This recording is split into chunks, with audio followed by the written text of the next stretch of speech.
Hello everyone, and welcome to my top 10 catches of 2023. Like many other rail fans at the end of the year, I tend to count down my best catches of the year. This year, I've admittedly mostly focused on steam locomotives and museums, but I have taken some time to catch some more general Class 1 moves.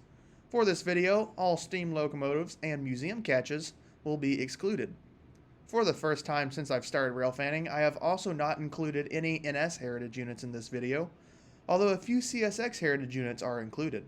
Without further ado, these are my top 10 catches of 2023. Coming in at number 10, we have BC Rail number 4648 trailing on a CSX B637. I remember catching this locomotive in Visalia, Kentucky. It was heading down the CSX's CC subdivision. Although the catch was a little underwhelming, it was still neat to see the locomotive, especially as a comparison to the red and white BC Rail that I've previously caught in Cincinnati.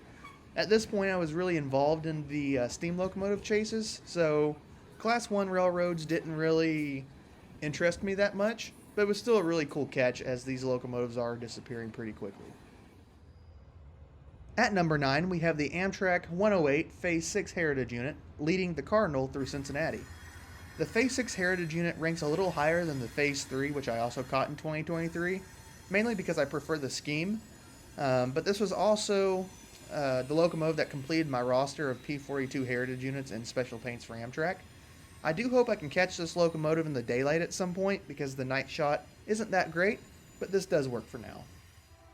Taking the number 8 spot, we have Canadian Pacific 7014 Script Scheme Heritage Unit leading a CSX B642. I've seen a Script Scheme Heritage Unit before, but this was my first time seeing one in the daylight.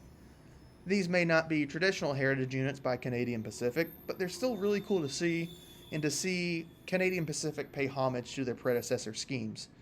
Managing to see this one lead during the daylight also helped to make the catch even better. For my number 7 spot, I've placed Union Pacific 1988 Katy Heritage Unit on NS-28C. This was more of a last-minute catch since I hadn't heard about the locomotive coming, but being able to see it was still something I couldn't pass up on. I really wish the locomotive had been leading since I've caught the other UP heritage units, up to that point anyway, leading, but considering we don't really get any UP track or that many UP locomotives near Cincinnati, I'll take a trail fail for this one. Up next at number 6, we have Union Pacific 1995 Chicago and Northwestern Heritage Unit. I caught 1995 trailing on NS 188 at night, and again, even though it was a trail fail, if you get a UP heritage unit in my area, you don't pass up on it. This happens to be my favorite of UP's heritage locomotives, which is why I've placed it just slightly above 1988. This shot was taken at night, so the quality isn't the best, but you never know, maybe I'll be out west sometime and I'll be able to catch this one leading in the daylight. Right in the middle of my list, I've placed a BNSF H1 SD40-2 on NS 336.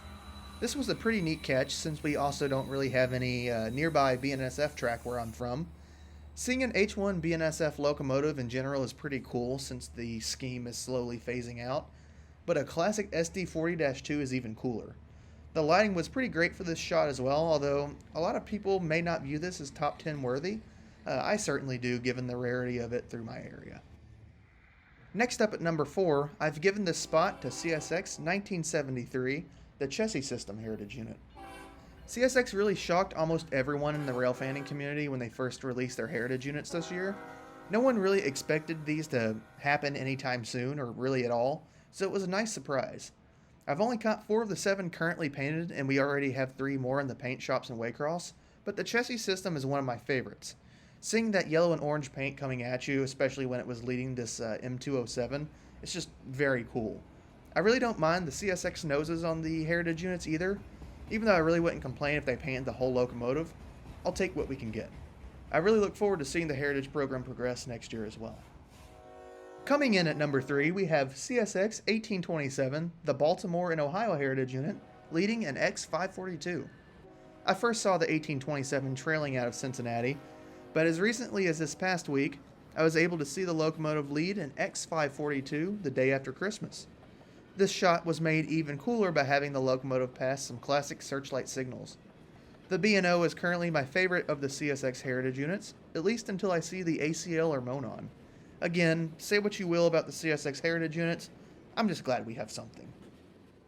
Just shy of the number 1 spot, I've given the second spot to BNSF 643, an original Santa Fe war bonnet, which actually came close to delaying this video since I caught the locomotive less than 12 hours ago. I love these original war bonnets with the Santa Fe lettering, and this is only the second one I've seen. This one was also doing track speed on NS 178, making it a very cool catch. This was also the first time I've seen one moving, since the other one that I saw was stopped for several hours. Before I reveal my number 1 catch of the year, I'll list out a few honorable mentions. I've caught both CSX 1976, the Conrail Heritage Unit, and CSX 1982, the Seaboard System Heritage Unit. While these were both very cool catches, I've seen the NS Conrail Heritage Unit, which isn't that different from the CSX unit. The Seaboard System unit looked very sharp, but it was trailing, which also held it back just a little bit. I also saw my first Canadian Pacific Block Scheme Heritage Unit, but it was a DPU at night and the shot just wasn't all that great. I'd also like to mention Amtrak 145 Phase 3 Heritage Unit, which came just shy of my top 10 list. And finally, I'll throw in BNSF War Bonnet 742 leading an NS54V. While seeing these war bonnets are cool, I've seen quite a few of the BNSF varieties. If this were an ATSF war bonnet, it would have made the top 10. And finally, taking my number 1 spot for 2023, I have a funeral train on CSX M576. This was easily my best catch of this year. Seeing this string of 12 or 16 locomotives, while a little sad, was just so cool to see. All of the different fallen flag railroads and the old CSX paint schemes in one place, it was just too good to pass up. It's not every day that you see these moves happen, and while it is a little unfortunate that many of these locomotives will end up being cut up, I'm glad I was afforded the opportunity to see them before they do meet their ultimate fate, whatever that may be. And there we have it, my top 10 catches of 2023. I really look forward to 2024 and seeing what I'll get to catch around Cincinnati next year. I think the CSX Heritage program will provide some unique opportunities to see some heritage paint schemes that I couldn't see before.